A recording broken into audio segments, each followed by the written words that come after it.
truly convinced that your ways are better. I'm not on the fence. Who distributes joy? Who sets the soul free? Who can forgive sin? Jesus, who died for me. Yes, it's true that I've been captured by your love. I've been captured by your grace. I've been covered by your blood. I was lost, but now I'm found. Yes, it's true, you hold me down. Jesus, here's my white flag. I surrender right now. Jesus, here's my white flag. I surrender right now. I surrender right now. I surrender right now. Jesus, here's my white flag. I surrender right now. Right now. Right now. I surrender right now.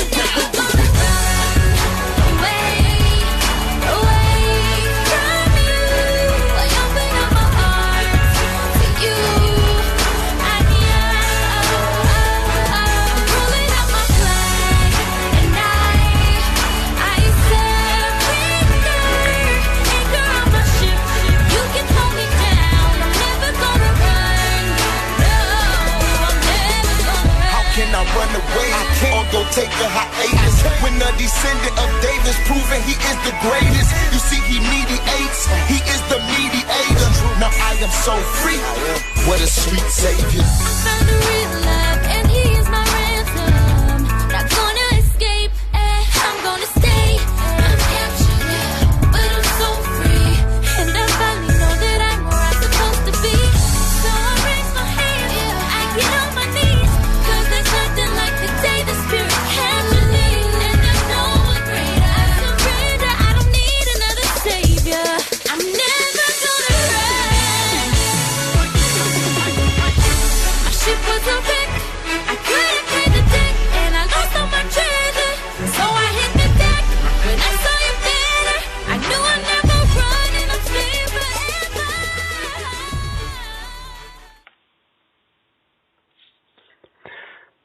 Good evening and welcome to another episode of Discovering the Truth with Dan Duval.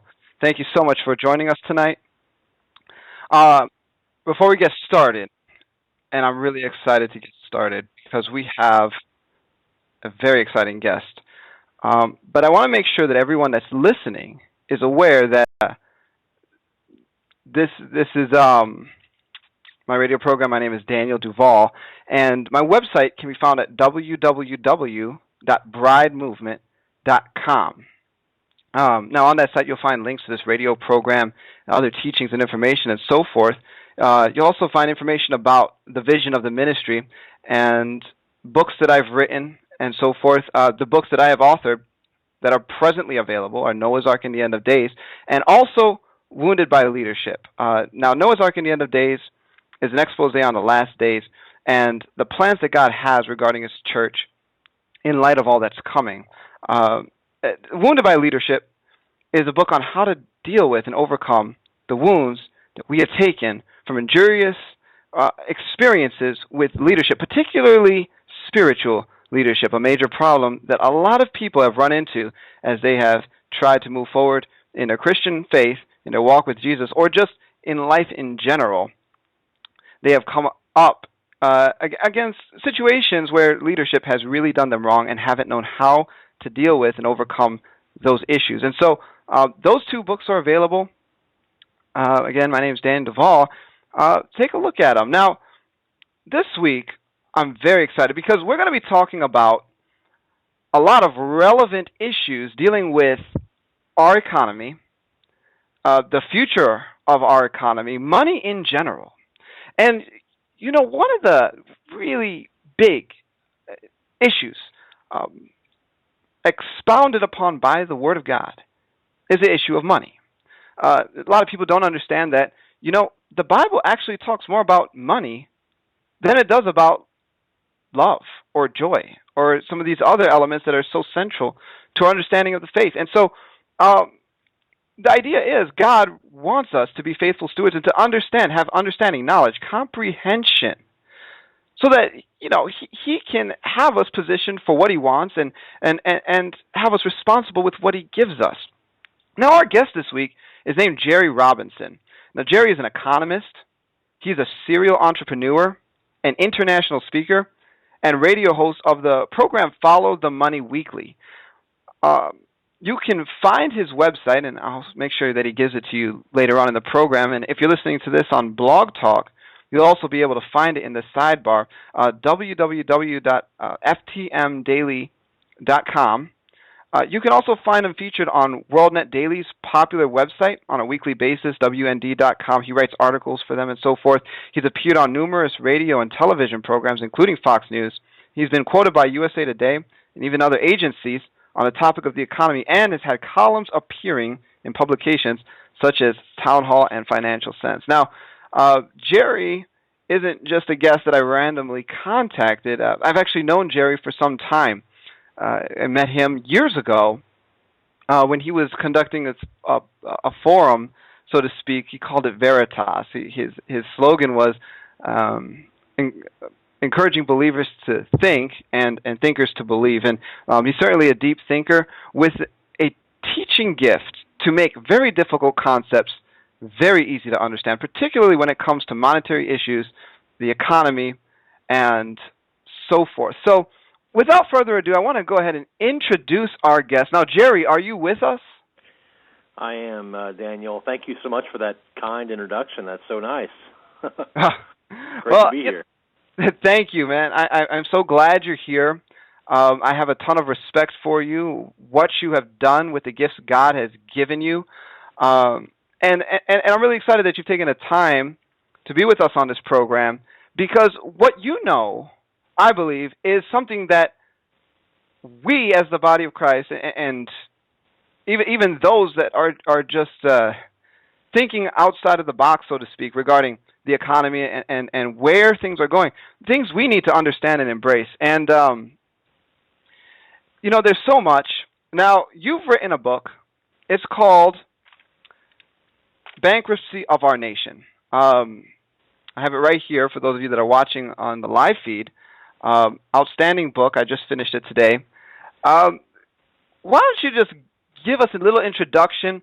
Who is Jerry Robinson, and what's the journey that ultimately led you to writing this book, which is now in its revised and expanded version after having become a bestseller? Well, first of all, I want to say thanks for having me on the program again, Daniel, and I respect you as well. I know that you have, sensed the call of God on your life for some time, and it's been really neat to watch that unfold and blossom. So I'm honored to be on your radio program, which I think is really quite spectacular. I've kind of went back and kind of checked out what you're doing, and I'm really proud. And also the website that you're running in the ministry, and just the vision, I think is really good. And so those who are listening, I think that you guys are locked into a good show here with Daniel. The book itself is, Daniel, it's about money. It's the reason that I wrote it goes back to who I am as an individual, as a person. I was raised in Jehovah's Witnesses, so I was out knocking on doors. Saturday mornings, I was out trying to win people to Jehovah's kingdom. I was very zealous for the things of Jehovah, and it was about the age of 16 or 17 when I actually kind of got that dumbness just kind of comes on you when you're a teenager, and I backslid. And there's nothing worse. I don't know anybody who, in your audience who's been part of a false cult before, but there is absolutely nothing worse than being a backslidden cult member. Even the cults don't want you at that point. And that's exactly where I was. I mean, I was scraping the bottom of the barrel, and I felt so cheated as I went back and looked at Jehovah's Witnesses whenever they kicked me out, and I was done with them. And it's really a miracle that I was even approached by someone about Christ, and that I even responded, because I was so upset by being tricked, as it were, by my own parents. Which they didn't even realize they were being tricked by their parents. But anyone who's been part of a cult can testify to the fact that there's a lot of brainwashing that goes on. Well, that brainwashing, Daniel, is what I had to escape. It took me about 10 years after being born again to fully embrace the simplicity of the gospel, because I had so complicated it through the previous brainwashing that I had with Jehovah's Witnesses. And one of the things that God brought on my heart early on was this understanding of money. I've always had a passion for the markets. I've always had a passion for economy and economics and the global economy. This stuff's always just fascinated me.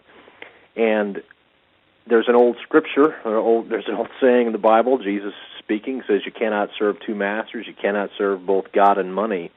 And I remember that's exactly what I wanted to study. I thought it was a very bizarre thing. I remember even talking to my college counselor at the time, and they were perplexed as to why I would want to study theology and economics. It was a strange hybrid. But nevertheless, I saw an intersection there. I saw something there that needed to be either exposed or revealed. And sure enough, the more I have delved into this topic, the more I have seen, as you pointed out, the fact that God's people have been fleeced, they have been lied to, and no doubt that money, as you pointed out, is mentioned in the Bible so many times by Jesus, by others, parables about money, about stewardship, about wealth, about possessions. And the reason is, it's not because God wants us all driving a Lamborghini or He all wants us living in air-conditioned homes. The reason that He talks about money so much is because He knows that it's the chief competitor for our heart. We don't necessarily know that, but He knows that. And therefore, He is constantly in His Word trying to help us realize that there's so much deception. And I tell you, the enemy of our souls, Satan himself, has certainly used money very effectively against the Church of God. He's used money very effectively against the work of God and those who are trying to build the kingdom. They get distracted by money. They get distracted by so many different things when it comes to wealth and possessions and all of this. So it's a topic that I found a lot of interest in, and the book was really the culmination of all of the study that I had done. The book was released initially in 2008 or 2009, and it became a bestseller because it came out just as the economic crisis was really coming to a head. However, the reason that we're having this show now, I guess, is because of the new revised and expanded edition. That occurred because the publisher realized that many of these numbers had changed. I'll give you a quick example. When I wrote the first book back in 2008, 2009, the national debt was $9 trillion. $9 trillion. Well, now everybody knows that it's $16 trillion. It's practically doubled in just the 4 years, between the first publication of the book and the second edition. So, we're certainly in a economic emergency, and the publisher was wise enough to recognize that, and they asked me to write an updated version, and that's the book that you have in your hand. Yes. It's just been incredible how much our national debt has increased. The number trillion, it gets thrown around like the word love or peace, trillion. I mean, people just don't get just how much money that really is. But before we get into issues facing this nation and kind of talking, like unwrapping, so to speak, some of these concepts and just insights and revelations you've communicated through your book, I want to have you just explain some of the basics. This getting started with basics for those that are listening to this program. Maybe they haven't really ever fully understood money at all, and so first of all, I want to ask you: is money the root of all evil? Why or why not? Well, I talk about that in the book, Daniel. I remember having this conversation with a lady. I'll never forget her. Her name was Margaret, and she was very adamant that my talking about money was an offense to God, because she had been told, or she had believed that she had read that the Bible speaks of in 1 Timothy chapter 6 that money is the root of all evil. And of course, that's not what it says, but many people hear it that way. They look at money as a dirty thing. They view money as a very filthy thing. We're even told when we're younger, not to put, coins are dirty. Don't put them in your mouth. You ever see kids, kind of putting a penny in their mouth or something? It's dirty. It's filthy. Well, that's obviously the physical realm, but even that transforms and transcends even into the spiritual realm and even into the emotional realm. It goes beyond that, and many people view money as filthy. All of it depends upon your family financial philosophy. How were you raised? Your parents really did inform your economic viewpoint. The Bible actually tries to refashion or reform our understanding of what money is. And so money itself, no, it's not the root of evil. Instead, as the Bible points out clearly, the love of money is the root of all evil. And I will tell you, Daniel, that many people can listen to that sentence, the love of money is the root of all evil, and they can immediately say to themselves, oh, well, I certainly don't love money, so therefore I know that I'm not worried about that. Well, what's interesting is these are very deceptive times. And I would suggest to your audience, and even I'm speaking to myself as well, and you, that many of us don't really realize how the love of money has infected us. This is part of what the book is about. It's trying to unpeel or unlayer this deception that surrounds money in the church. We don't fully realize how much we love money and how we worship money. It's something that I think none of us are prepared even to go into, because it is such a devastating topic, because many of us are so attached to the possessions and to the wealth and to the things that we have in this temporal world. That's absolutely true. But, just like you pointed out, which I think really is the crux of the matter, yes, the Bible does say that it's the love of money that is the root of all evil. And unfortunately, a lot of Christians have taken that, omitted the word love, and just said money. And a lot of people have unfortunately thought that money in and of itself is evil, is bad, is wrong,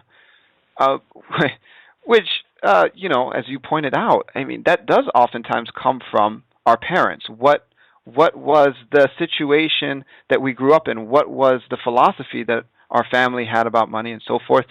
But, the Bible does not say that money in and of itself is evil. And talking about money is a good thing, because when we apply biblical principles and sound wisdom, it really is, it sets us free, so to speak. And so on that note, I want you to just describe, because you do it so well in your book, describe to us what money really is, and then going one step further, what is the difference? Because there's different kinds of currencies, and I'll let you explain this. But what is money, and what are the different types of currencies?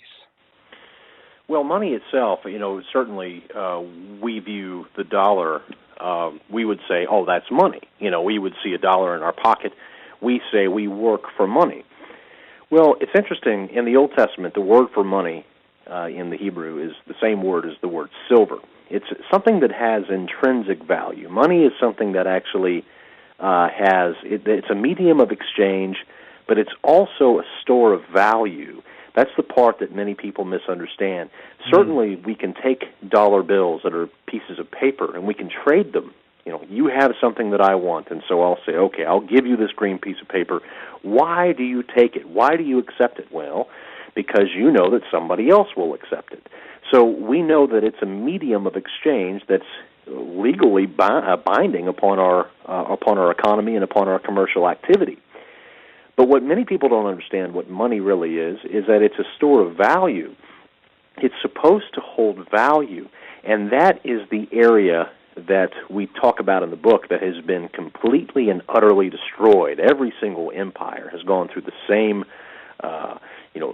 decadent system, or the same decadent cycle, and that is they begin with something like commodity money. Now, that's something where, you and I end up creating a little city or a little village, and we realize we've got to create some sort of medium of exchange. At first we're bartering, and then all of a sudden we start using corn, or we start using shells, or whatever's convenient. And then slowly, that becomes very burdensome, and you're worried somebody's going to steal it. And so that moves into something called receipt money. And so receipt money is the place where we can take our shells or we can take our corn down to to somebody who's actually going to house them, and then they give us a paper receipt in exchange. There's something backing up that receipt. So I can always take it down and say, I'm done with these paper receipts, I want my shells, or I want my corn, or whatever it is that's backing up the receipt. The next stage is the government over that empire, the government over that nation, says, look, we need to regulate this because this is getting out of hand, and governments don't feel like good governments until they begin to regulate, and they want to come in and regulate and regulate. So they come in and they say, listen, we'll create that piece of paper, and we'll put our name on it, and then you just, we'll back it up. Full faith and credit of the federal government. Insert the name of the government. And so then we have a currency that's backed up by something. The United States used to have money. Today it only has currency. The difference is money is backed up by something. Currency is not. So money, we did have money up until till the 1930s here in this nation. You could take your dollar bill down to the bank and turn it in for silver or gold. It was a silver certificate. You can find these in pawn shops now, part of our history. But the Federal Reserve, which is the nation's central bank, began to do what nations have always done, and that is to debauch the currency by printing more of it than we actually have to back it up, and therefore you dilute the value of the currency. So what's happened is now we're moving into this area. Many people are now, you're hearing these phrases in the news. People are, people who don't even pay attention to economics understand that the Federal Reserve is printing money out of thin air. People have heard that phrase, or they've heard that the Federal Reserve is printing money, or too much money, or all of this. What this leads to is something called hyperinflation. And that's a time, real basic, in one sentence, what is hyperinflation? It's whenever there is too much money in the system chasing too few goods. So that's the classical definition of what hyperinflation is. It's where we have too much money, and the money is outpacing, the supply of money is outpacing the supply of goods. Therefore, the price of goods go up. And that's what many people are fearing in this environment. As we see the national debt soaring, as we see the Federal Reserve pumping in fresh money, and as we see the economic recovery not really taking hold, we understand that we are on the precipice of something very devastating economically. Most of us can feel it in our gut. What we talk about in the book is how people can prepare for that. Not just individuals. I think churches have dropped the ball on this, Daniel. I mean, quite frankly, many churches did not see this economic crisis coming, and many of them today still have no clue what's going on, really. So they can't properly prepare their flock, and they cannot, in any way, shape, or form, properly prepare their community for what might be lying ahead. And that's a sad day whenever the church has to turn to the savvy people of the world with their hand out after supposedly being the prophet in their generation. Wow, that's really good. And what you're saying, talking about printing money out of thin air. Now, this isn't just printing money out of thin air in and of itself, but as you point out in your book, it's actually tied to a system of artificial demand called the petrodollar system. Now, can you please explain? Because I think this is something that's so misunderstood. Sometimes, some of us have heard the word petrodollar. Others of us have not. What is the petrodollar? And can you tell us about the transition that was required to put us off of the gold standard and onto the petrodollar system? Yeah, and I'll make this real, layman's terms for those who, maybe their head is swimming or they're thinking about economics and saying this is way above me. You know what? This is not above you. In fact, this information, I believe, is sorely lacking, as we mentioned, in the church, and it's sorely lacking in communities and in families. I believe this kind of information is the kind of information that can transform your finances, it can transform your church, because it truly provides some illumination to the crazy darkness that surrounds us.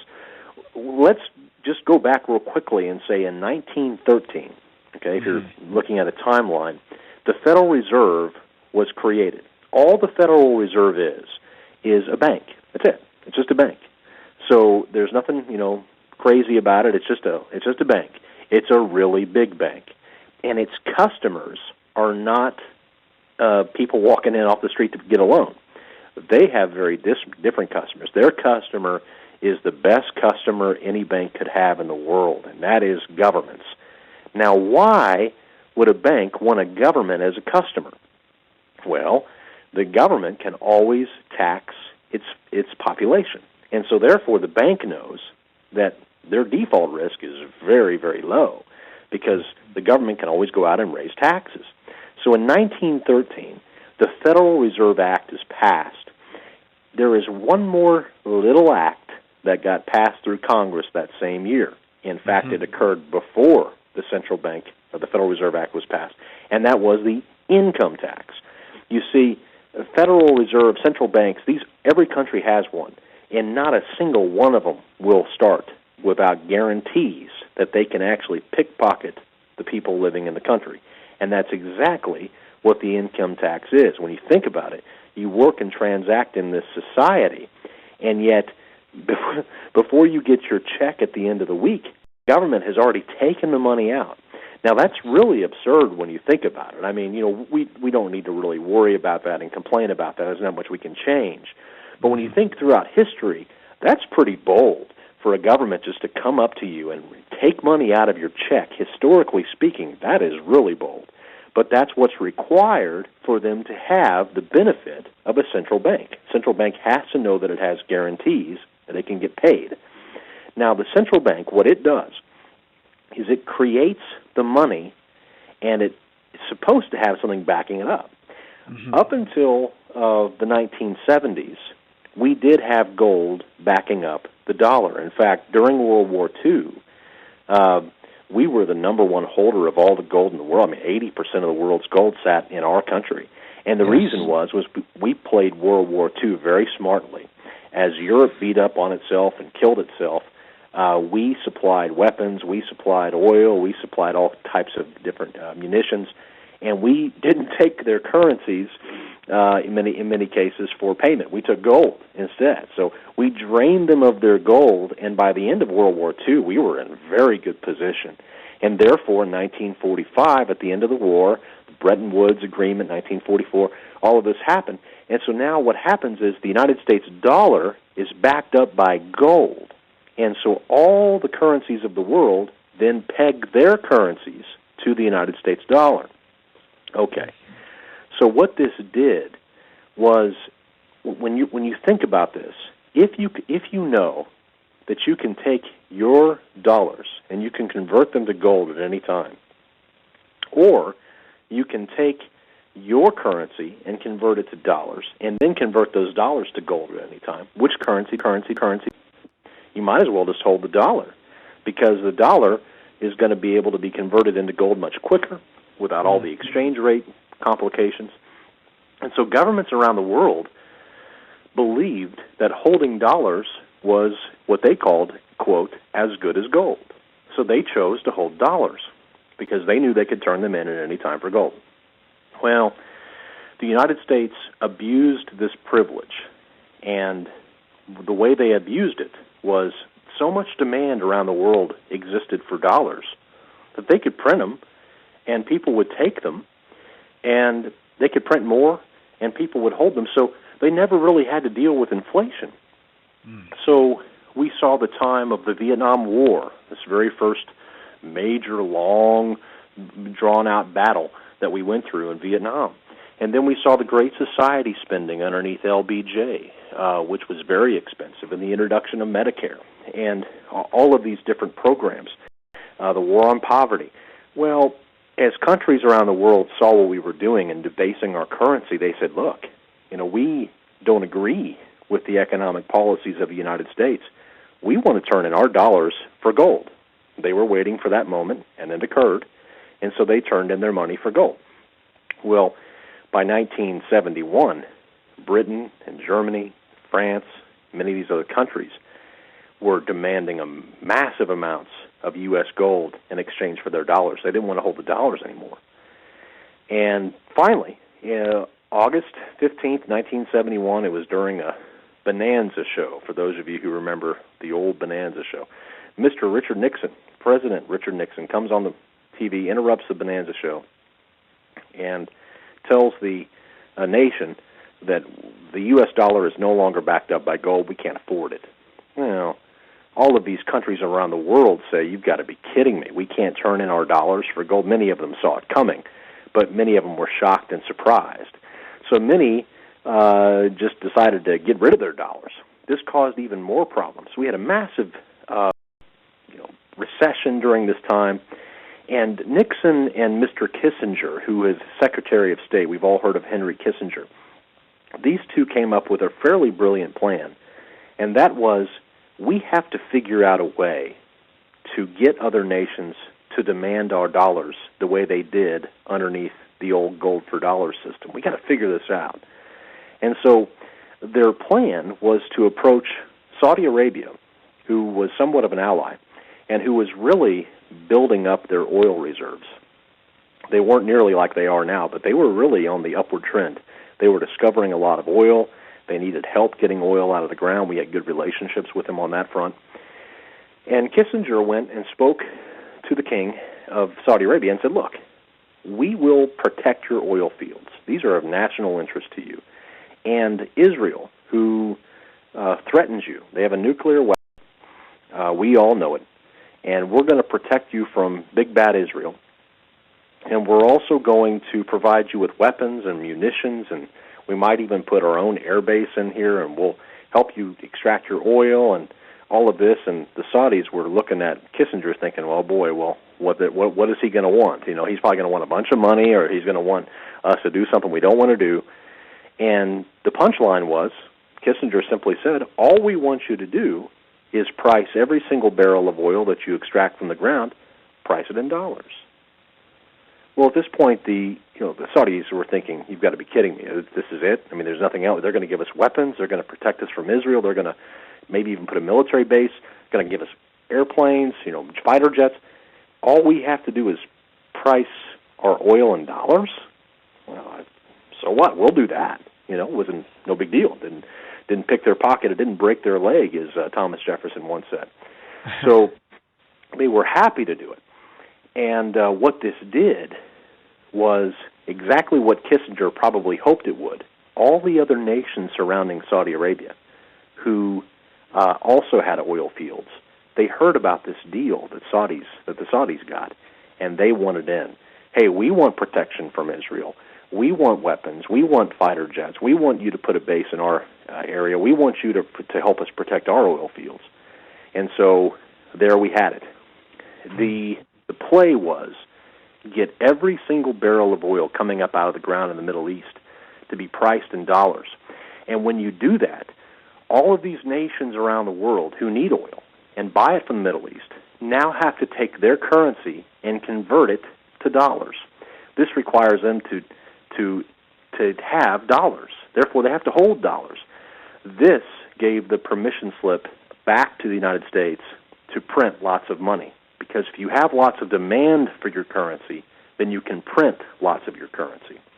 And the reason why this is so important is because of this real simple concept in economics that says the more money that's in the system, the higher things can be. Let me give you an example. Let's say that you and I, Daniel, we move to a little village and there's no money there. Mm-hmm. And we decide that we want to start a little economy and start a little village. And so let's say that we are going to use paper, and we cut up 10 pieces of paper, and that's our currency. Now, nothing in the village can cost 1 million pieces of paper, because we only have 10.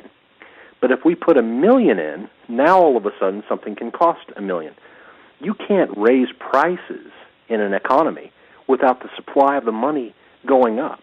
So when people see their stock prices going up, they see their 401k investments going up, they see their housing values going up, they see their incomes going up, what's occurring?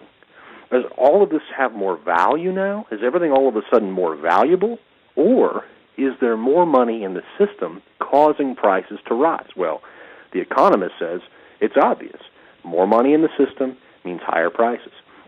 Now, this is why we say that the illusion of prosperity has been very damaging to the United States. Going to the church for a moment, the church sadly bought into this idea that this money was real, that this prosperity was real. You'll hear people today in Christian circles that make comments like this. Well, if we continue to have gay marriage, or if we allow abortions to continue, God's going to destroy our economy. Well, that sounds real good on paper, and that sounds really good in a book. But the fact of the matter is, we destroyed our own economy, and our economy is already destroyed. That's the point. That's the punchline. I think that people just don't grasp that indeed the curse already is here. The curse came in the illusion of prosperity. We actually think that we're rich, but indeed we're actually very poor, because whenever people decide to stop taking the U.S. dollar, once this jig is up, we will find out that the money that we think we hold in our pocket is nothing but currency that has been printed out of thin air. And that's one of the major concerns I write about in the book, is what happens when the Middle East decides to move to a different currency for its oil. And of course, we do dive into the book how that, more than likely, we can't know men's minds, and we can't know the inner workings of government without being there. But we do know that men move by incentive. And the incentive was certainly there to go into the Middle East to protect this petrodollar system, i.e. Iraq, and i.e. the 11-year war in Afghanistan, which is costing us, by the way, $2 billion a week, and has done so for the last 11 years. Yes. It's just amazing points when you begin to pull some of this story together regarding the petrodollar system. I mean, it's really eye-opening to realize that regardless of our stance on Israel or our stance on the wars in the Middle East, our entire economy and everything that we believe that we have is actually hinging on the continuation of that oil over there being priced in U.S. dollars, because the day, as you explain in your book, that comes to an end, the illusion of our prosperity is following right along with it. And, you know, of course, it's always more complicated than a single sentence statement.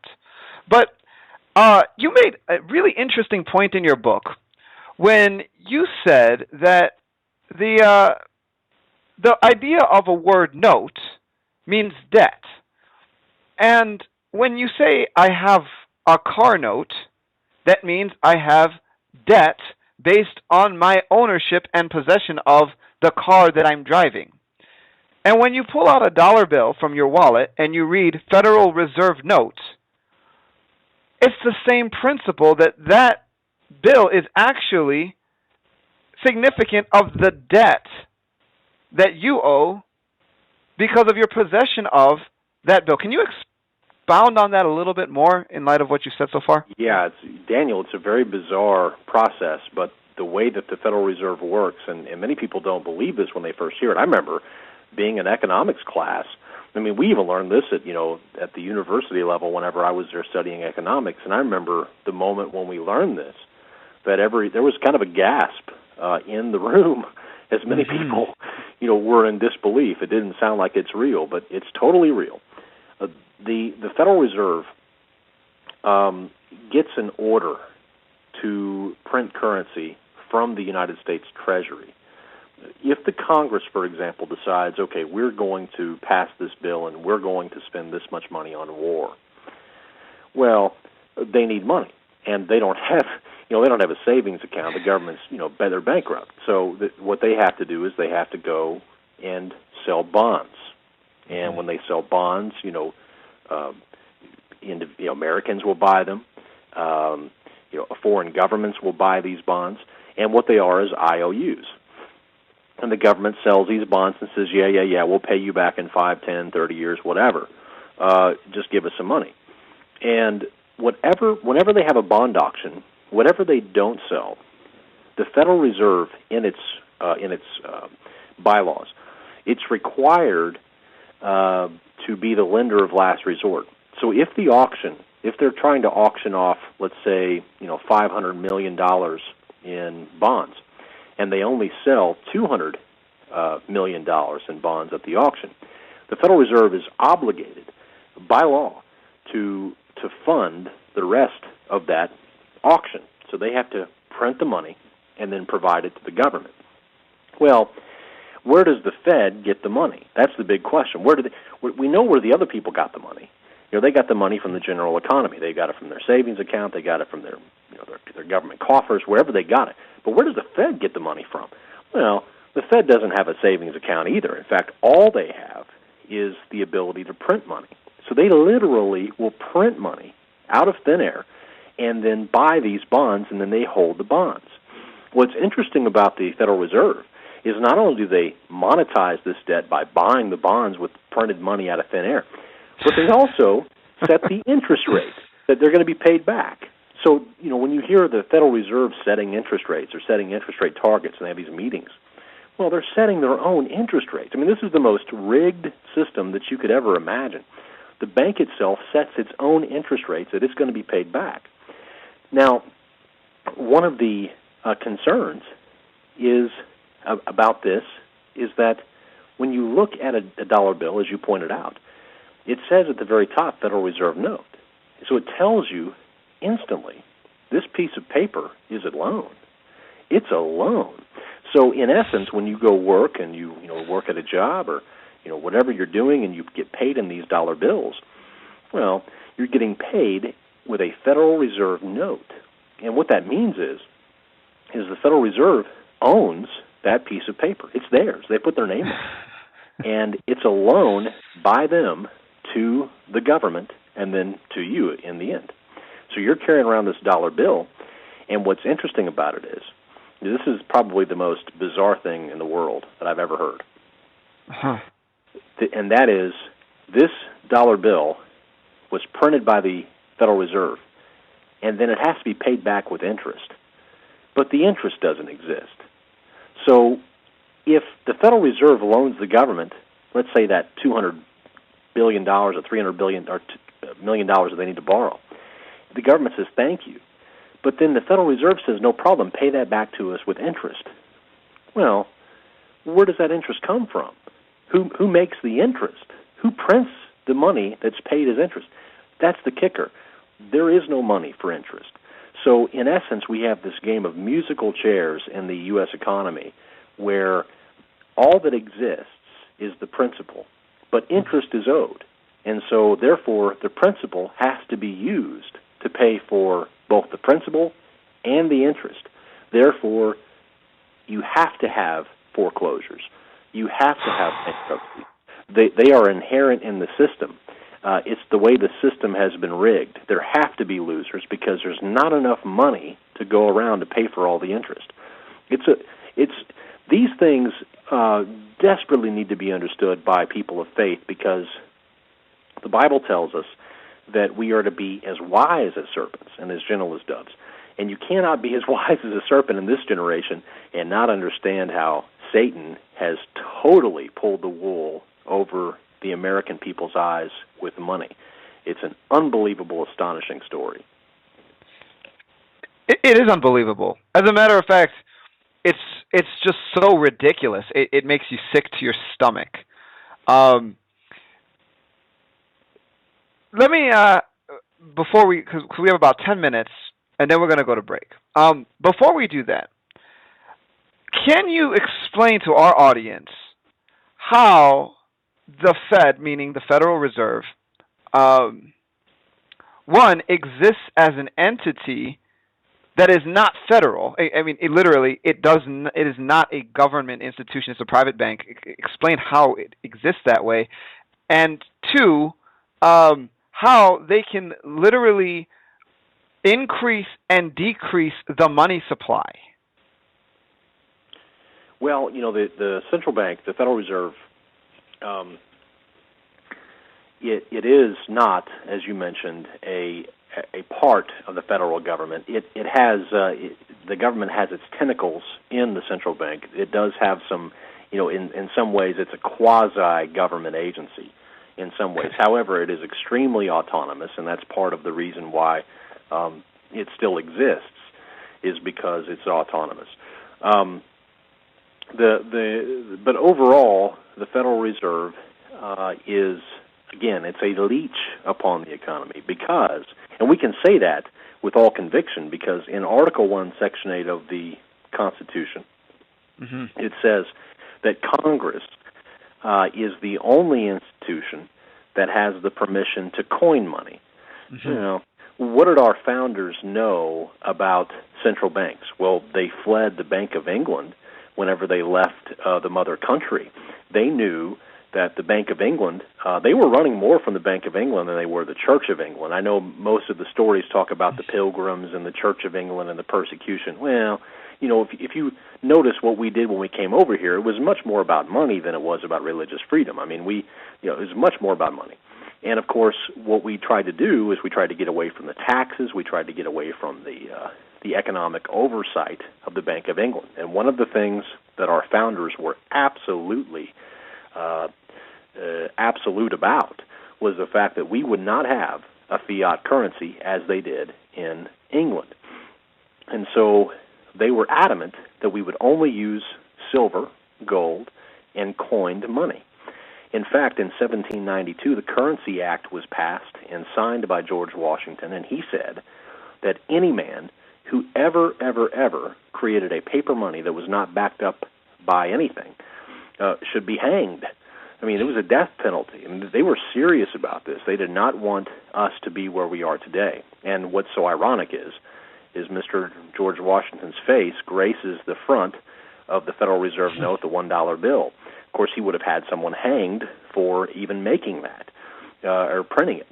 So it does violate Article 1, Section 8 in the Constitution, and so we can say without any kind of uncertainty that the Federal Reserve is a leech. It's an unnecessary organism that exists within our economy, and it serves to redistribute wealth from the poor, from the working class, to the upper class, to the wealthy. It's exactly what it's designed to do, and that's exactly what it's achieving. In fact, if you look at a lot of the money that came from the Federal Reserve and the bailout, it went straight to the banks. Yes. People know this. They're waking up. They're realizing this is a sham. Something's going on, and they realize something has to be done. As believers, we know that men are going to sin. We know that sin is the problem and Christ is the answer. So we present Christ as the answer. We don't go out and hold picket signs and try to change the world. Instead, what we do is we try to turn the world upside down through our testimony and through our public speech and public testimony, and also our character. Showing people through our character and through our actions Christ, and making Him seen through that. Amen. Now, yes, and so, yeah, I mean that's exactly it. What you just said right there. A lot of problems with our monetary policy and our debt issue really is rooted in our central banking system, which comes through the Federal Reserve. I mean, that is a key element of everything that we're experiencing now. And the other thing that you pointed out in your book that just blew my mind is that through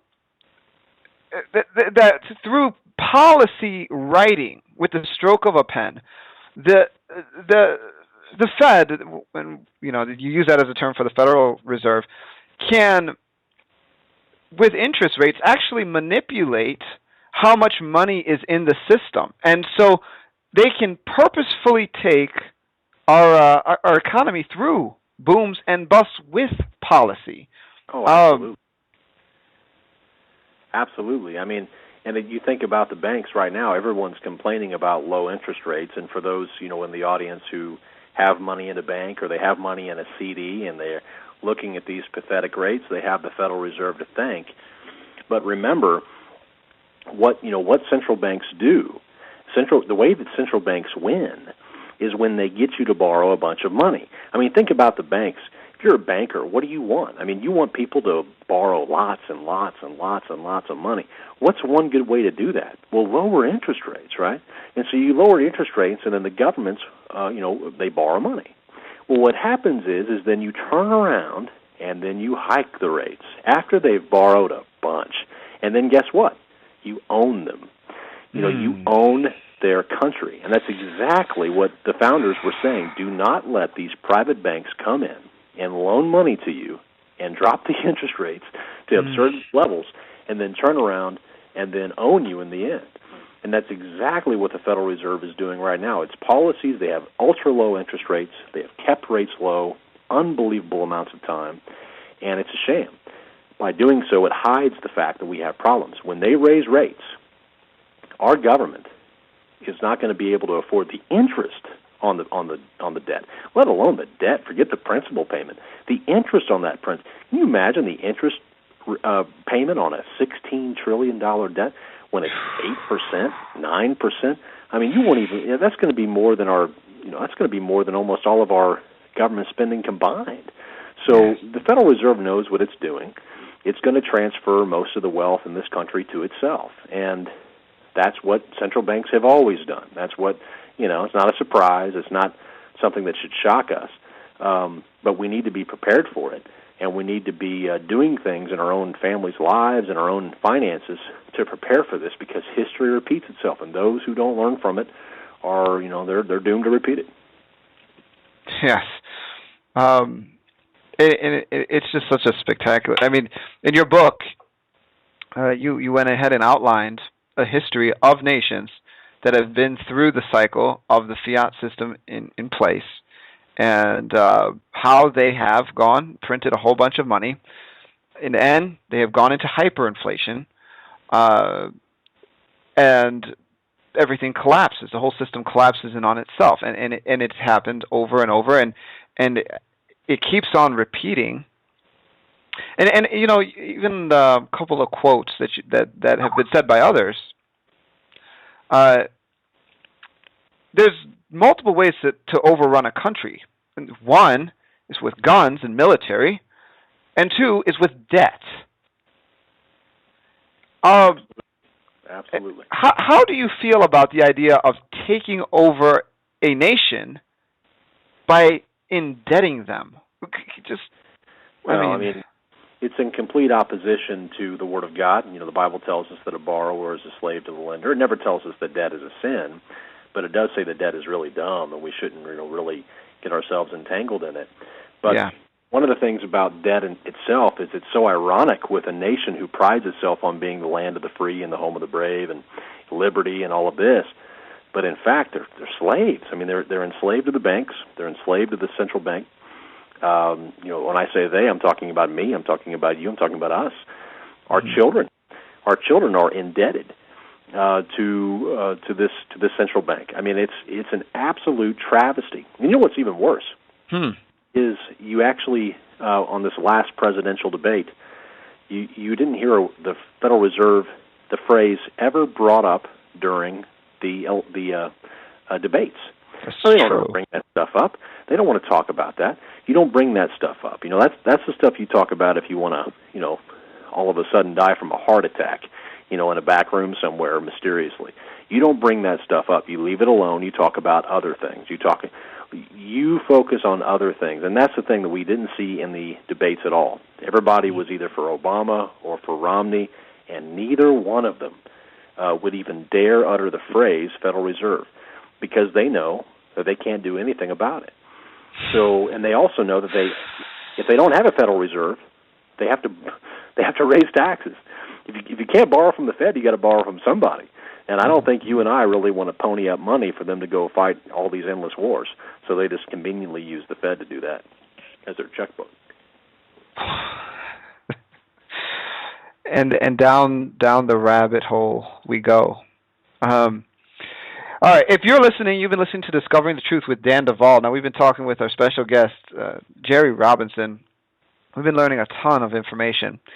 He's explained to us how money is not the root of all evil. It's the love of money. However, money really is not just to be understood as the fiat certificate that we carry in our wallets. One of the definitions of money is that it has a store of value. That's very important for us to understand, because many of us walk around with this false impression that if we have, $1,000 in our wallet, that $1,000 today is going to be $1,000 tomorrow. It's not. It's a store of. It really is a store of money. And really, in the second hour, we're going to get more into some of the strategies that Jerry teaches in order to curb this fact of our society, in order to actually rise above it, be outstanding stewards, and come out of it winning. But we have to understand that money, what we think when we see that currency, that's not true. He's also explained to us the importance of understanding the petrodollar system. And that's our exit music. So anyway, we're going to be back in a few minutes, and we're going to continue talking about money. We're going to continue talking about all of these important issues that Jerry has addressed in his book, Bankruptcy of Our Nation. Don't miss us when we come right back. Come on, clap your hands and say he turned it.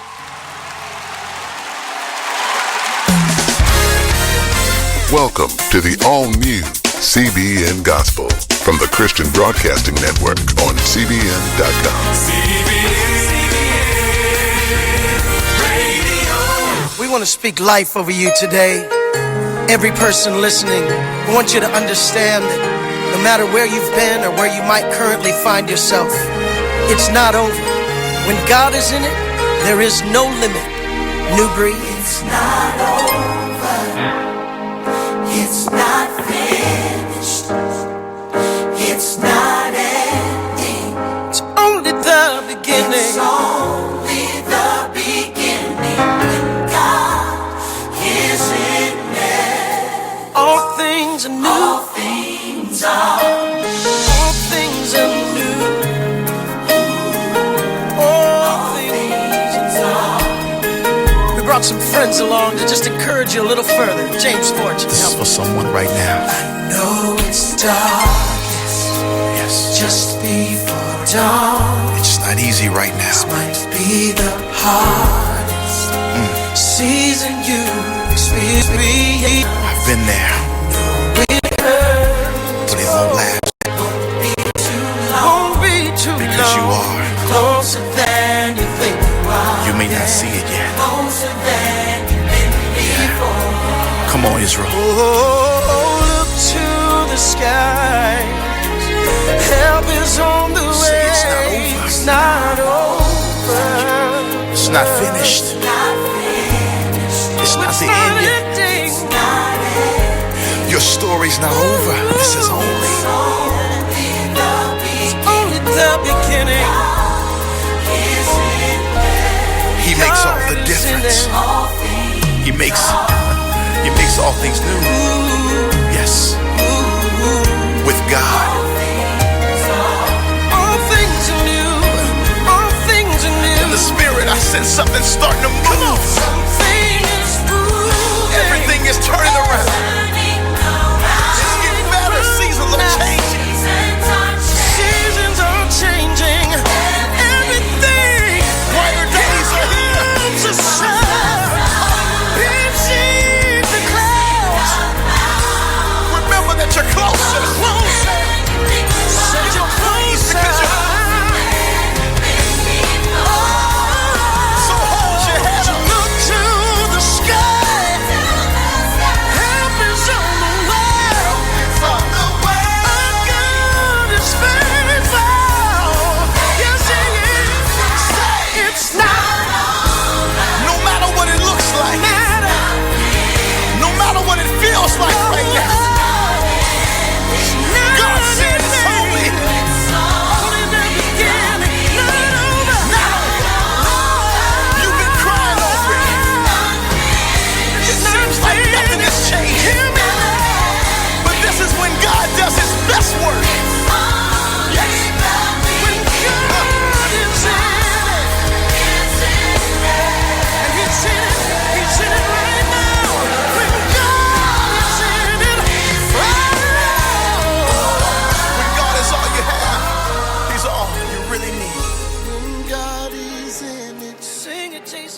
There is no limit when God is. All right. Well, we are back with Discovering the Truth with Dan Duval. Now, we've been talking with our guest, Jerry Robinson, who's been doing an absolute fantastic job explaining so many things to us. His book, Bankruptcy of Our Nation, Revised and Expanded. His website, www.ftmdaily.com. Great resource, so much information about money, definitions, strategies for navigating this mess that we are in this nation. All Christ-centered. So, Jerry, Yeah. we are back, and now, man, there's so much to talk about. It's really kind of hard to fit it all in there. But all that we've been talking about, one of the central events that we're looking forward to in this country, going to affect a lot of things across the board, is Obamacare. As an economist and as someone that has done their homework, I really want to get your thoughts on Obamacare. What its economic impact is going to be as you foresee it. Well, they've, the other side of the aisle has done a lot to demonize Obamacare in general. The Republican Party has done all it can to demonize Obamacare and what it's going to mean. However, as an economist, as I look out and see the broken healthcare system here in America, something has to be done. I haven't seen the Republicans put forth anything as comprehensive as Obamacare. Obviously, it flies in the face of free market principles. Many people would say, well, it's socialized medicine. But, to those who say that, they must realize that practically everything in this country has become socialized. So to omit health care from the socialization scheme just doesn't make a whole lot of sense, to be intellectually honest and consistent. But, to be very direct about the Obamacare, I am actually, as an economist, as somebody who has been in the financial services industry, I do understand how it's going to benefit many insurance companies. I also see how it's going to benefit many hospitals. But I can also see how it's going to harm many business owners. And so I am somewhat aloof on this topic. It's not something that I hold a very strong opinion about. I believe that most people who have attempted to demonize it have done so without doing their homework. But I believe those who applaud it may be overlooking some of the more sinister things in the bill that could be damaging to the overall economy. However, all that being said, it still, even despite it being a very large bill and a very expensive bill and a very expensive thing to do, it's still a drop in the bucket compared to much of the other spending that we spend, here in this country. So it is big, it is looming, but there are many other areas, I believe, that are much more devastating initially than a perceived problem with Obamacare costing the country too much. Okay, thank you. By the way, if you're listening and you'd like to ask our guest a question or make a comment, our call-in number is 718-766-4160. Again, that's 718-766-4160. If you're listening to this live program and you wanted to communicate something with us, please feel free to call in. Okay. Now, Jerry, the next thing on my notes that I wanted to talk with you about, because I saw that you spent some time addressing it even in one of your own radio programs, was QE3. And I don't think that a lot of people understand what this is.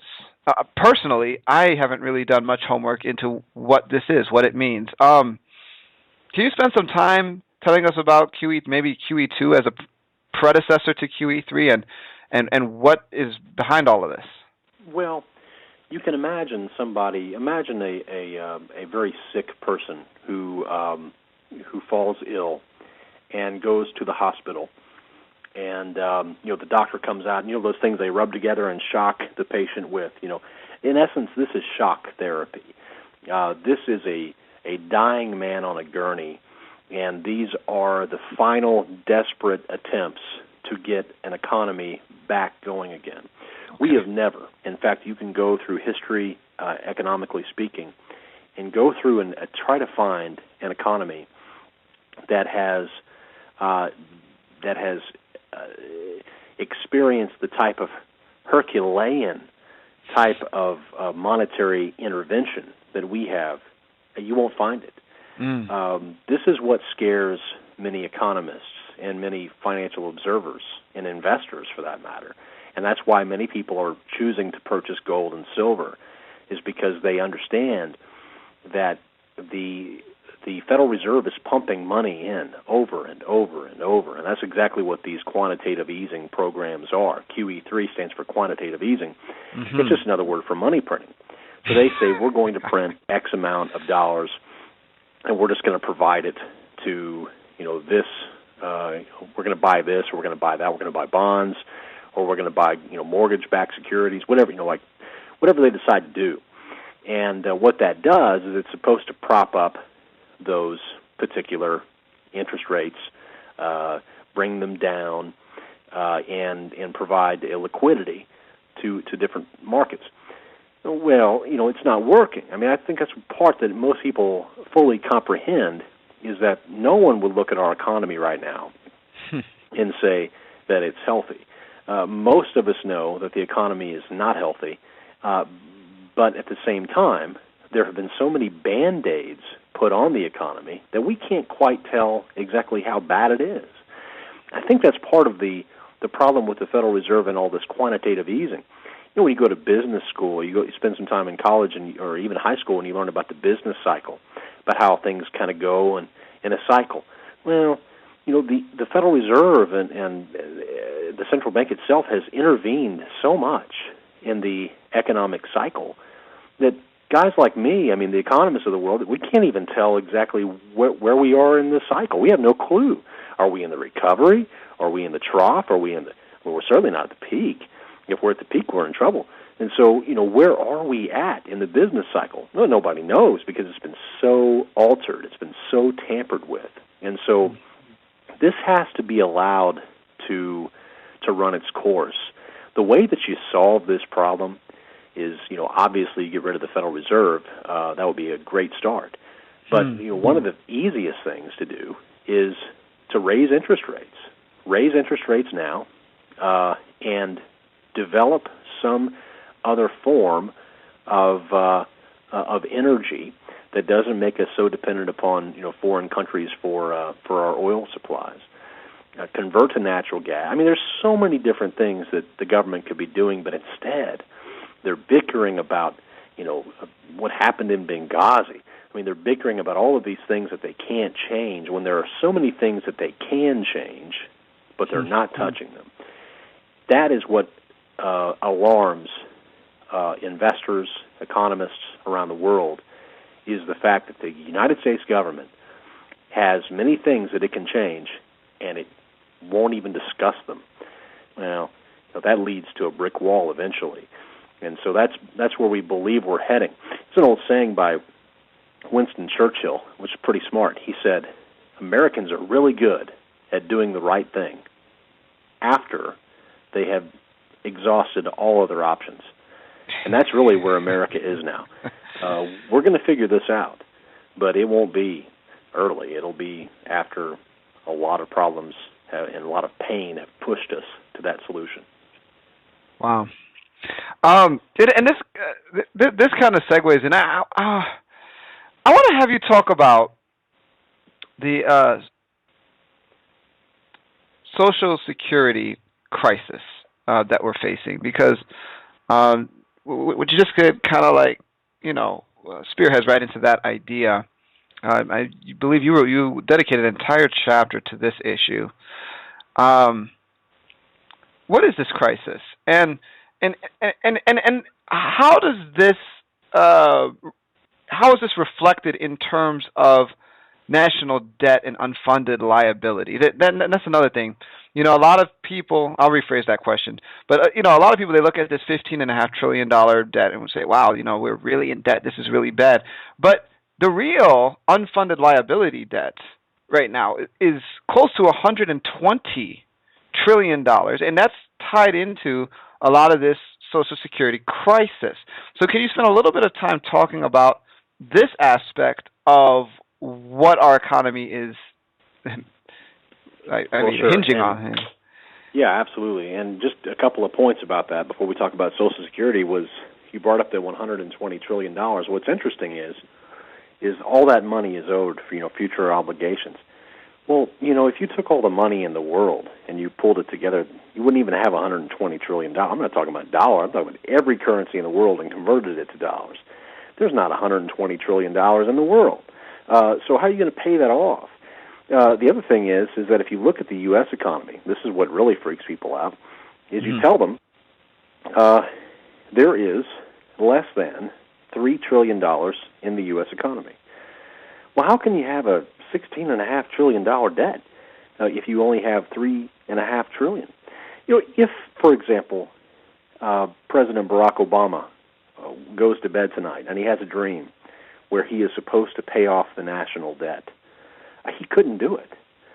There's not enough money in the economy to pay off the $16.5 trillion. He can't, pay off the debt and then call Dave Ramsey and scream how he's debt free. He doesn't have that option.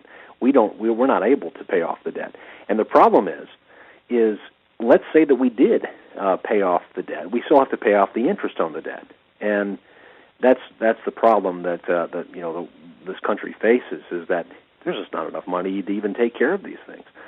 Social Security, to your question, Social Security was a grand idea. I mean, it was a noble idea. Take care of the elderly, take care of the widow, take care of those who are nearing quite frankly death. They're not able to work anymore and they need help. I mean, that was a very noble idea. It was also a very Christian idea, which, as we look at the church is the one who is called to take care of the widows and the orphans, and it's interesting how we've just kind of lopped that onto the government and want them to take care of it whenever we're the ones who were mandated to do that. But and especially even our own, and many churches don't even take care of their own widows and orphans. They simply bounce that off onto the government. Well, the government came up with a Social Security plan, and you can debate whether it was good or whether it was not, but I think it was a noble thing. The problem was the demographics and the age just didn't work out when they started. All the actuaries, they didn't realize that people would be living as long as they do now. So we have this really antiquated system that says you can start taking a very large amount of money. No one would people who receive it don't view it as large. But when you go back to the original conception of Social Security, it's a fairly large amount to be paying out on a monthly basis from the government, from current workers.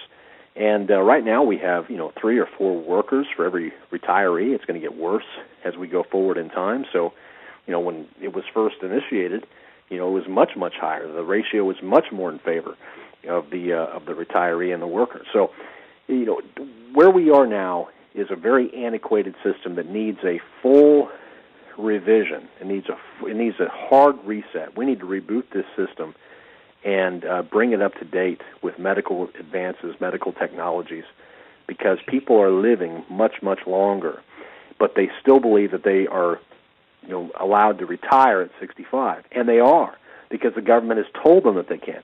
The government took their money through FICA taxes for 20, 30, 40, 50 years, and then for the government to then turn around and say, well, we can't pay you, that would be absurd and be ridiculous. So the money is owed to people. People paid for that. So it does kind of bother me when people call those entitlements in a wrong way. But people paid for that, and they should receive their money back. The problem is that the politicians are scared to death to touch that topic because their only incentive is reelection. What they need to do is they need to look at younger workers and say, look, sorry, we can't afford this anymore. You're going to have to, you're going to stop paying for it, but you're also going to stop getting it. You need to come up with your own plan. It would be great if the government would get out of the retirement business. They don't really belong here, and that's proven by the fact that, we don't have enough money to take care of what we promised. So the government is certainly going to default on Social Security. There is no doubt in my mind that by in fact, when I wrote the first book, Daniel, I called it the 2040 crisis. That's whenever Social Security would be completely bankrupt. Well, when I wrote this new book, it was 2037. And then when the book went to press, the new number was 2036. Just recently I was reading, and now the number is 2033. So by the year 2033, 7 years have already been shaved off of that forecast now. That's when Social Security is planned to be bankrupt. So when that's bankrupt, I mean, that's a big, big problem. And so the government, again, is not addressing it. They're not talking about it. They're not focusing on it. They're instead focusing upon things that they can't change. And, again, why? Because their only incentive is reelection. That's their only incentive. Politicians in Washington, congressmen, they can go to Washington and they can do they can serve for as long as they possibly can. And then when they get out, they typically got a golden parachute. They've got lifetime pension, lifetime health care in many cases. And then on top of that, and they don't have to deal with Social Security. They don't have to deal with Medicare. One of the ways you could fix Social Security real quickly is make sure that congressmen had to receive it. Well, congressmen would quickly solve Social Security if they were going to have to receive it. They don't have to receive it. They get a different kind of government pension, and that's really not the way it should be. But that's the way that it is. So again, the politicians don't have any incentive to fix this stuff. They just have an incentive to get reelected, and the way you get reelected is you promise more goodies to the folks, and that's how you get reelected. So politicians are not going to make those hard choices. That's why we wrote this book. That's why it's incumbent upon me and you and believers in Christ to take responsibility for our own financial lives, become good stewards, and not put any hope, faith, and trust in this bankrupt government, because they're not going to have enough money to take care of you and me and everybody else in this country. We're going to have to figure out how to do that on our own. And I believe the Bible has great precepts and wisdom on how we can do that. Amen. Is it? At this point, Jerry, you've talked about so much, and this is one of the reasons I was so excited to have you on. Is that a lot of people they just don't know. They just don't know these things because it's not something that you think about. You don't really think about where your next meal is coming from when Walmart's open 24/7.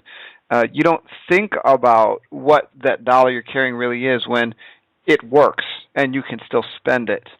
But looking forward and preparing to be good stewards in a time of economic upheaval, a lot of these topics really do come to the surface and become extremely important.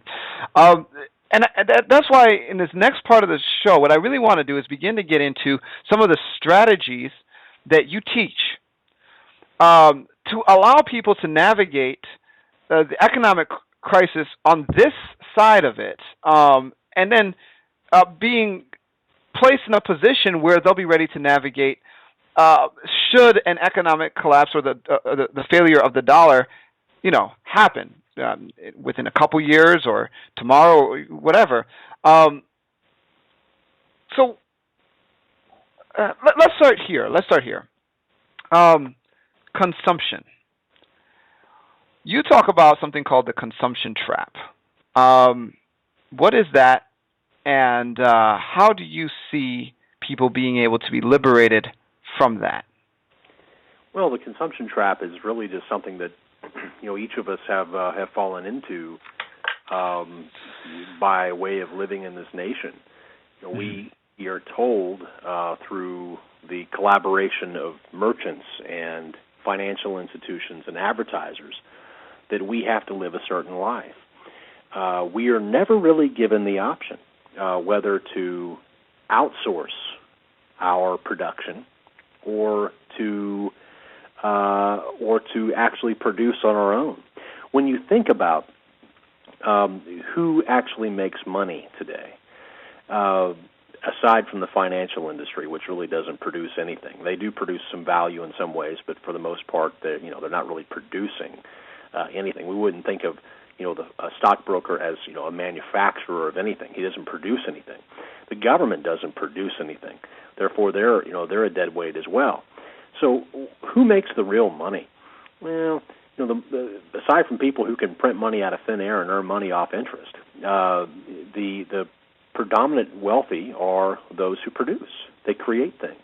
Take a look around your house. In fact, anyone who's listening to this program now or later, whenever it's recorded, just do me a favor and take a look all around you for a moment. Look around wherever you're sitting. Just observe everything around you and find something that you produced. Find something that you made. What we'll discover is that unless you're a homemaker or a crafty type of person, most of us don't really make anything. In fact, what we've been taught is that we have to go and buy everything that we need from the producers. Well, that's a good deal for the producers, isn't it? Because now they've created demand for their goods. Now, when you have a job, who do you work for? Well, you work for people who produce. You work for the producer. So the producer then pays you money, and then you turn right back around and give it back to him. This is a very obvious scam, but it's really not a scam because the people are willing to do it. The people are willing to outsource all of their production, and in fact, if you think about the American dream, you think about what people really want in America, they have really believed the lie that financial success is outsourcing all of your production. You don't do your nails, you don't do your own hair, you don't make your own clothes, you don't wash your own car, you don't mow your own lawn, you don't clean your own dishes, you outsource you don't take care of your own kids. Everybody does something for you. We think that is the pinnacle of financial success. Well, no wonder so many of us are on the treadmill, working at jobs we hate because we have to get enough money to pay off these producers because we believe we have to outsource all of our production.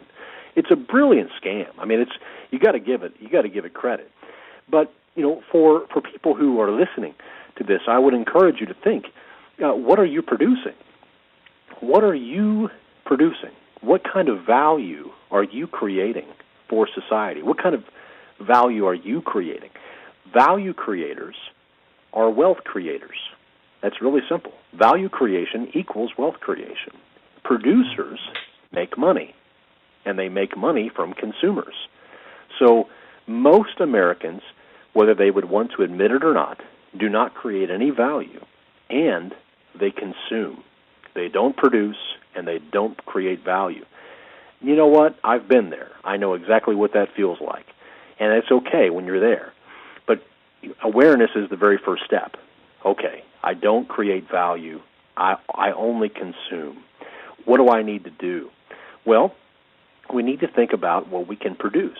How can we begin to create value for those around us? Daniel, you're creating value. You're creating value with this radio show. You're creating value through your ministry. You're creating value through your books. You're creating value. And value attracts money, right? No one ever pays for anything that they don't believe they're going to receive value for. No one walks into a Walmart and says, I have to buy this shirt. Well, they buy it because they believe it's going to give them value. Everything we buy because it brings us some sort of value. Therefore, if you're not creating any value, then you're not going to receive any money. The only reason that an employer pays you is because he believes that you're bringing value to the company. And you're not really creating value. You're helping him create value. You see, he's the one who is creating the value, and he's leveraging you and through your work and through your employment to help him create value. And he pays you pennies on the dollar what he earns. Now, no one pays an employee what he is really worth. They would go out of business if that was the case. If a business owner makes $50 an hour by having you work, then he's not going to pay you $50 an hour. He's going to pay you $10. Most employers pay you about 20%, some pay 10% of what they actually earn from you. And so what many people don't realize is that they are other people's leverage. They are being leveraged by the producers. The producers, number one, send them ads, they send them commercials, they send them TV ads, they send them billboards and say, you've got to buy this, you've got to buy that. And then on top of that, they employ them. And by employing them, they are also leveraging them. They're leveraging their labor and they're leveraging their money. So this is the trap that many of us fall into. We don't realize it because we don't know any different. This is just how it is. You grow up, you go to school, you get a job, you try to keep that job. You try not to lose that job. But many of us don't realize that there is such a better way, and there's a much more secure way, and the secure way is to create value. And, of course, there's many ways to do that. And just to kind of piggyback off of what you just said, because I believe that is so key. So key to the way that we need to approach life. And it's not about what we can get out of this world. It's really about how can we employ every God-given gift that I have to make a difference in this world. That mentality creates value. And you know, the greatest value that I believe any person will attain is when they purpose to fully develop and mature in their areas of gifting. There's a lot of people chase careers that have nothing to do with what they're good at simply because they think it's going to make them the most money and whatever reason. It was what they went to school for. That is not creating value. That's actually aborting the value that your life holds. And so, listeners, what Jerry's saying is so true. Take that. Think like a value creator. Think like a producer. And also, think, wow, am I, as simple as it sounds, doing what I was created to do? And if I am I doing what I was created to do and maturing in it and not just staying stagnant? Stagnation is one of the greatest crucifiers of true potential in this world. You cannot, as a person, stagnate in your gifting, in your calling, and in your production. We, as the body of Christ, need to stop settling. And, you know, I think this leads right into this idea that the Bible says the wealth of the wicked is stored up for the just. As we tap into things that you're talking about, I believe that God literally, spiritually directs the provision towards his people in your own life. You have seen, I know, because I know you, quite a bit of financial success. And so why don't you talk about that and also kind of like tie in some of the practical strategies like the PACE investment strategy and the 5 levels of financial freedom that you talk about.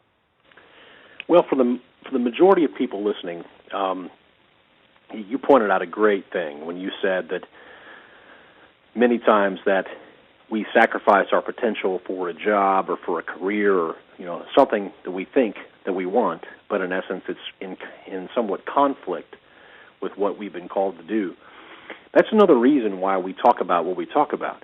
When you create value, when you do these things, it provides you a certain freedom that then translates into you being able to do the things that God's called you to do. I can't tell you how many churches. We speak at a lot of churches. We talk to people. We have a Building True Wealth financial seminar where we talk about all of these things and then a lot more when we go into somebody's church. And I can't tell you how many churches I've been in where I see people sitting in the pews, listening to me, writing voraciously, and then coming up afterwards and telling me, I'm in a job that I hate, and I was supposed to be a missionary, and I know, or I was supposed to start this ministry, or I was supposed to help this guy get his ministry. I don't have time. Just all of these aborted dreams, the people that have suffered because of the consumption trap. What's funny about it, it's not funny, it's ironic. These people have credit card payments, they have new cars, they have big screen TVs, they have all these trappings. And yet they're concerned and upset that their dreams have been aborted. And what's unwittingly happened to them, and they don't realize it, but what's happened to them is they have been co-opted by the producers. The producers have basically turned them into, they're, for lack of a better word, slaves. They've turned them into their slaves who now, will purchase everything that they put out, will think that they have to have those things to have a better self-image or better self-esteem. And so that right there is the very first thing that you have to wake up to. None of this makes sense unless you understand how that game has been played on you and that the joke is on you. It's on me. So we have to wake up to that. Once we wake up to that, the next step after awareness is to say, okay, how am I going to begin creating value? And one of the things that I did, Daniel, early on, was I learned a skill that nobody really knew, that nobody really wanted to do, and that was repairing appliances. It was one of those things that my father had taught me, and I learned how to repair appliances, and I immediately went out and started my own business. And before I knew it, I had people working for me, and we were creating value. Somebody has a broken refrigerator, right? They have pain. When you find somebody in pain, they are willing to pay you for the solution. That's no matter where you are, no matter what country you're in, no matter what language you speak, people pay to get rid of pain. And when your stuff is de-thawing in the freezer, you are in pain, and you will pay somebody to fix that. So the higher the pain level, the higher the paycheck, if that makes any sense. The more pain that that's why doctors make so much money. These people have real pain, and so they pay a lot of money. You have to find the pain. Think about everything around you. Where is the pain, and how can you solve it? If you start solving pain, money will never be an object that you'll ever have to worry about. And what we do here at our organization is we teach the idea or the philosophy of creating multiple streams of income. This is so vital because the average American family today, mother, father, child, the average American family has 3 streams of income. Mommy, daddy are both working, and there's probably a CD that's showing off a little bit of interest. That's it. Mommy gets downsized. Daddy loses his job. The family's in turmoil. They're one paycheck away from foreclosure. So they're living in the divorce rate's up high. There's a lot of tension, a lot of stress. It's all about this. Well, what if you could have 4 or 5 or 6 or 7 or 8 or 9 income streams? Well, why can't you? Of course you can. In fact, we talk about on our website the 22 streams of income that anyone can start. Whether you have time or whether you have money, income streams can be started. Jennifer and I don't say this to boast at all, but it's to show you that it's possible. Because I'm not the sharpest knife in the drawer by any means, but I'm willing to turn the TV off and actually get busy and work hard. And we've created 18 streams of income in our life. That means that if 1 of them, or 2 of them, or 4 of them, or 8 of them disappear, it doesn't matter. So I'm not dependent upon one stream. And we teach people that's so vital. And it's a very different way of thinking because most people tend to think of job, employer, and when they lose that job, they find another employer. That's totally fine. Nothing wrong with having a job. But if you have a job, You don't want that to be your only stream of income. You want to have more streams of income. You don't have more streams of income because you love money. You don't have more streams of income because you want to fill your life up with money and fill up your barns and with plenty and then reject God. You do it because you know that that is the only way that you can experience physical freedom in this world. Spiritual freedom comes through Christ. But there's a lot of people who are in bondage who belong to Christ. They're in bondage physically. They're working at a job that they have to work at because they have to pay bills. They have way too much debt hanging over their heads. They're in bondage to that. The Bible tells us that a borrower is a slave to the lender. You can be free in Christ and a slave to the lender at the same time. So it's the key to breaking free physically in this physical world. And our physical life is a very important thing to God. He wants to see us free there as well. So that's what we teach people, multiple streams of income. Now, you mentioned the PACE investment philosophy. I'll talk about that for just a second, because there's plenty of information on our website. Our website, by the way, for people who want to learn all about this stuff, is F as in Frank, T as in Tom, M as in Mary, FTMdaily.com. That stands for Follow the Money, daily.com. And we also have created something called the PACE investment philosophy. When times of hyperinflation occur, when the dollar is going down, when there's too many dollars in existence, when the central bank is flooding the economy with too many dollars, things that cannot be printed tend to go up. So financial instruments, derivatives, stocks, bonds, those things become very calamitous and tumultuous. But things that can't be printed by banks or financial institutions include things like precious metals. You can't print gold and silver.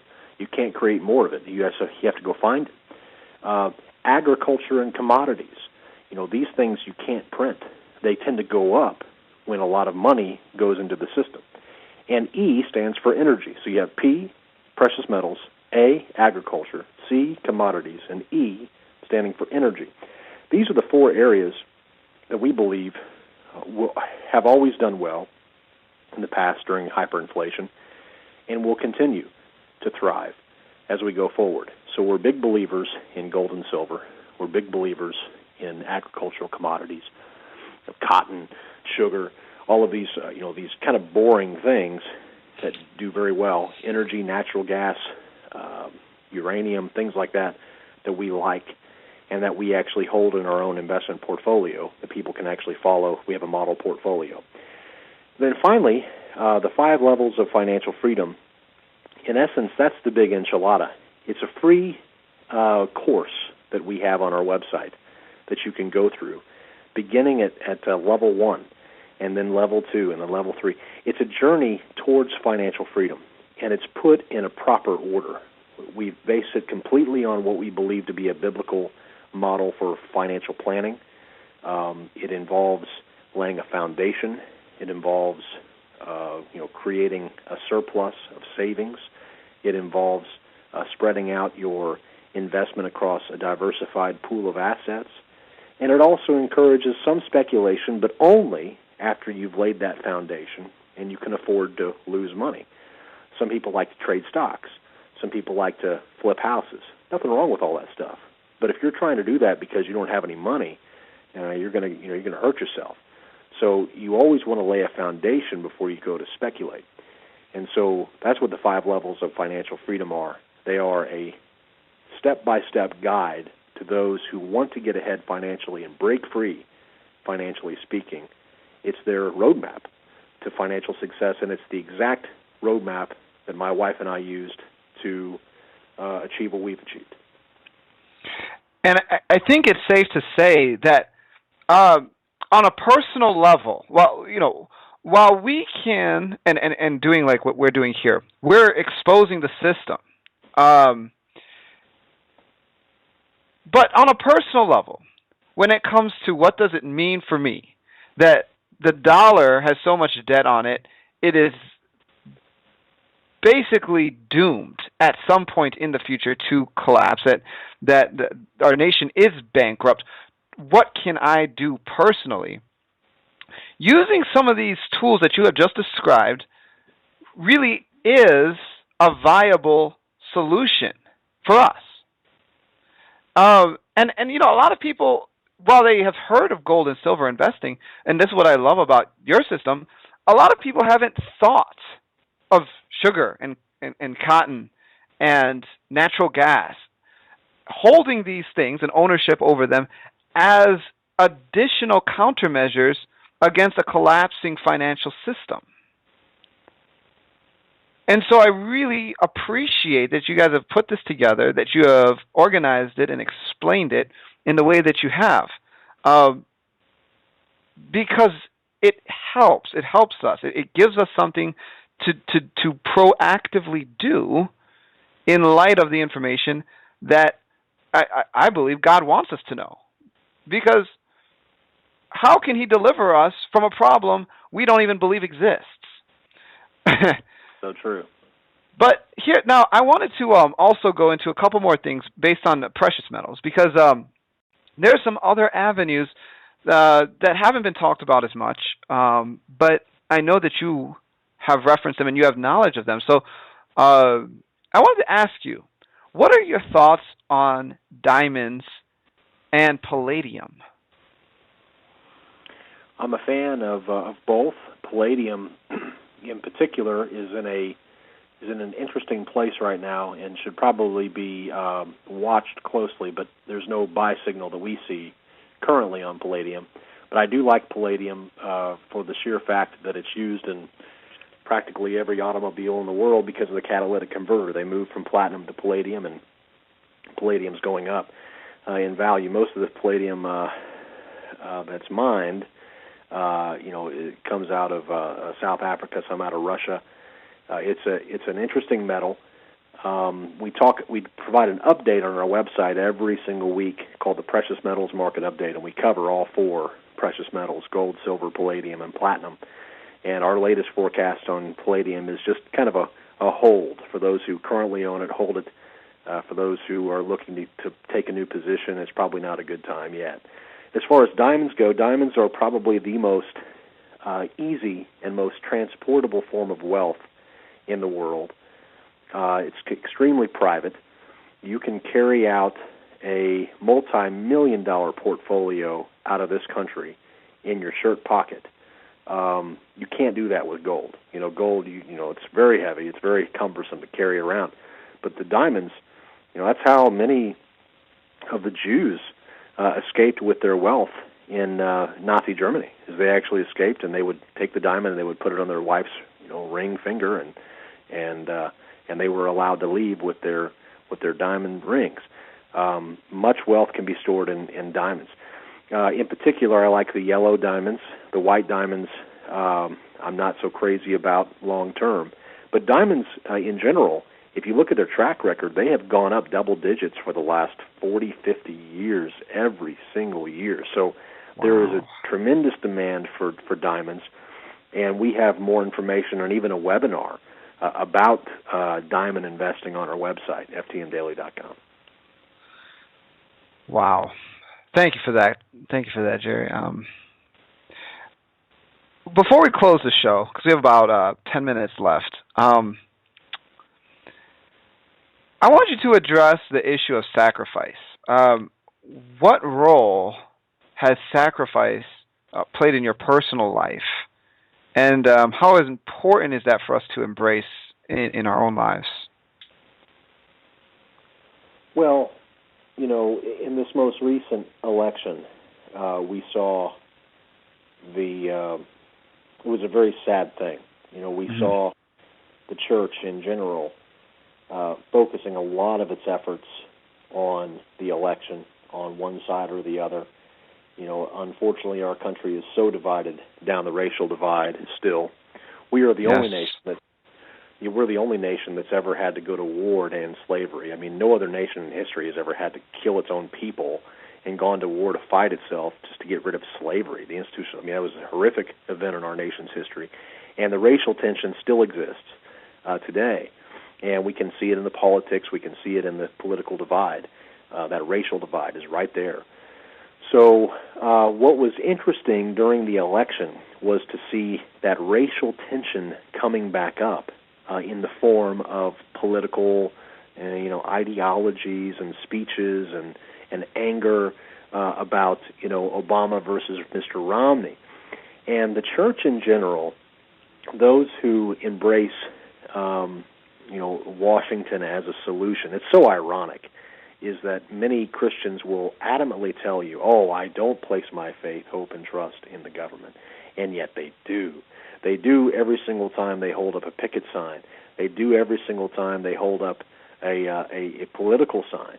They're putting faith, hope, and trust into the kingdoms of this world. And that's exactly what broke Samuel's heart whenever the people of Israel requested a king, and God said, no, I am your king. And they said, you're our king, whatever. We want an earthly king. We want to be like the rest of the nations. And that's fine for the world. If the world wants a king, so be it.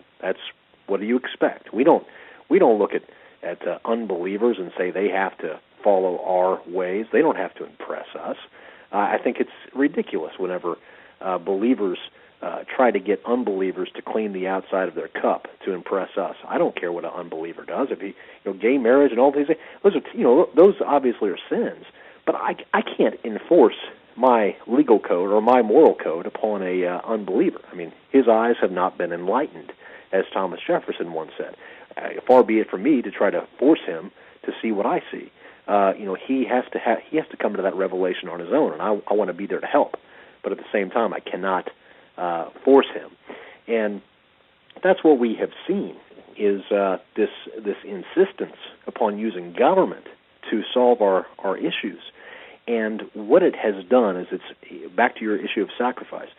Is it's masqueraded, it's masked, I should say, the deep problems that we have as believers in this country. We are so wealthy, it's unbelievable. Christians in many ways are the most self-flagellating group of people that you can ever find in the world, American Christians, because they know that the Bible talks about persecution. They know that the Bible talks about to be a friend of the world is to be an enemy of God. They know all these things, and yet they're friends of the world, and yet they don't have any persecution. So they try to invent persecution when they walk into Target and there's no there's no Merry Christmas, instead it's Happy Holidays. Or when they walk in and they find out the Ten Commandments have been taken down. They're so desperate for persecution because they want to be validated that they're doing something right, and the fact is they're not. That's why our churches are on the decline. That's why the young people are not being reached. We have been duped. And I think that's the biggest problem that we face today, is that we don't understand the concept of sacrifice. We have gotten, as a nation, very lazy, and we've become so used to being the number one empire in world history.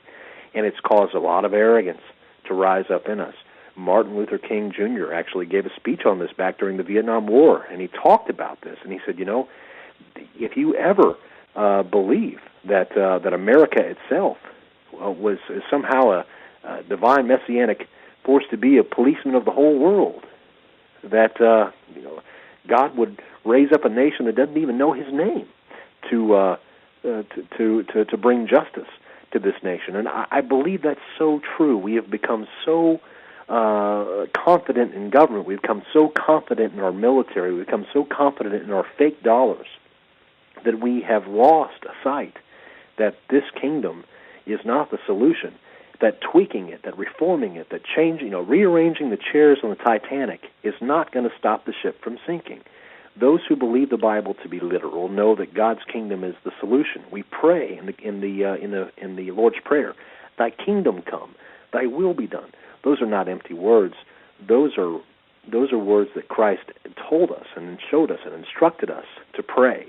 So we're to pray for the kingdom of God to come to this earth, and that is the solution. That requires us to sacrifice this temporal life in many ways. It's very enticing to want to get involved and become a friend of the world and try to reform and change and do all these things. We have to lay that down. We have to realize that we're sojourners in this world, temporary residents, pilgrims, who have one mission and one mission alone, and that is to preach the gospel of Christ. and to do that in the most effective way possible, and not to become entangled in the wiles of this world at the same time. And for many of us, and for what that means for me, it may not mean this for everyone, but for me to do that, I wanted to have the ability to not be stuck in a job where I had to, work and fall into the consumption trap, where I had to obey all of my producer masters, and I had to constantly feed them because they were hungry and they wanted more of my money, and I had to put my money on a conveyor belt and give it to them. Instead, I wanted to break free from that and create value, and then use that money to preach the gospel. And that's exactly what God's allowed us to do. Now, I know that everybody has their own calling, but I really do believe by understanding the economic times that we're in and spending a little bit of time educating yourself and getting some financial literacy can pay so many, pay for itself in spades for those who want to truly live out their calling, in these last days, which I believe these are the last days. I know you do too, Daniel. Yeah. Yes, the kingdom of God is the solution. There's no question about that. Jerry, it's been a pleasure having you on the program. We're just about out of time. I just want to reiterate for everybody that's been listening to the program thus far, Jerry's book is called Bankruptcy of Our Nation. In it, he's going to go into a lot of detail on some of the issues and the things that we've brought up, a lot of very specific facts, references, information, quotes. You'll find the statistics, all these things to illustrate the dire situation our nation is in. A lot of the financial solutions that he teaches on are expounded in this book. And so, if this program has pricked your curiosity, I encourage you, get the book, read it, learn something, and find some ways to apply some of these solutions to your life so that you can, be better prepared financially. And take away from this program that there's more than one way to be prepared, as he's talked about.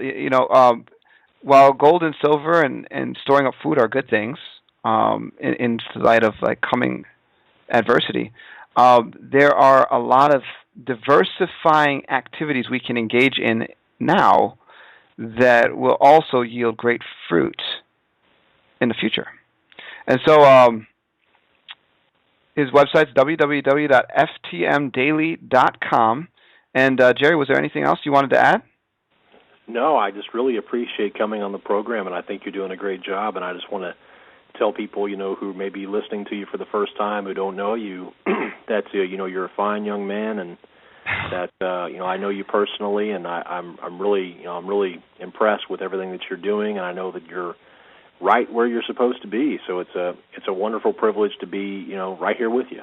So thank you so much, Jerry. Everyone, you've been listening to Discovering the Truth with Dan Duval. This is the end of the program. We'll be back next week. I believe that next week we'll be having a guest on the show named Peter Goodgame, and we'll be talking about plenty of interesting topics. Join us 7 o'clock Central Standard Time, 8 o'clock Eastern Standard Time, Tuesday night. God bless you. Have a great evening. Bye-bye.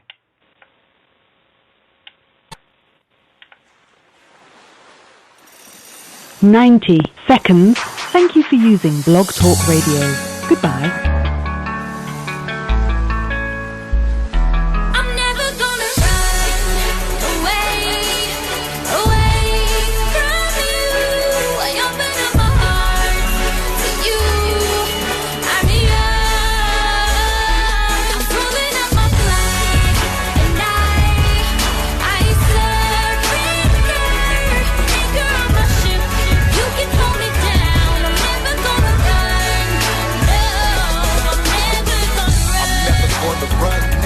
Truly convinced that your ways are better.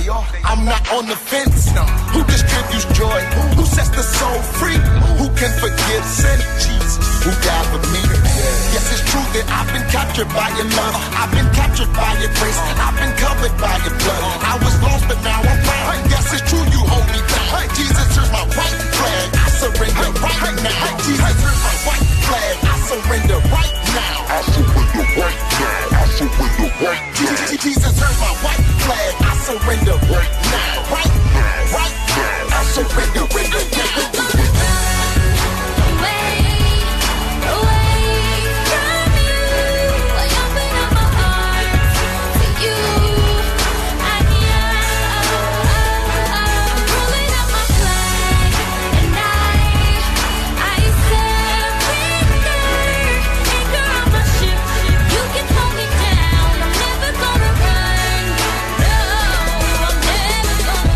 Run away or go take a hiatus. When the descendant of David's proven he is the greatest. You see, he mediates, he is the mediator. Now I am so free. What a sweet savior. I found a real life.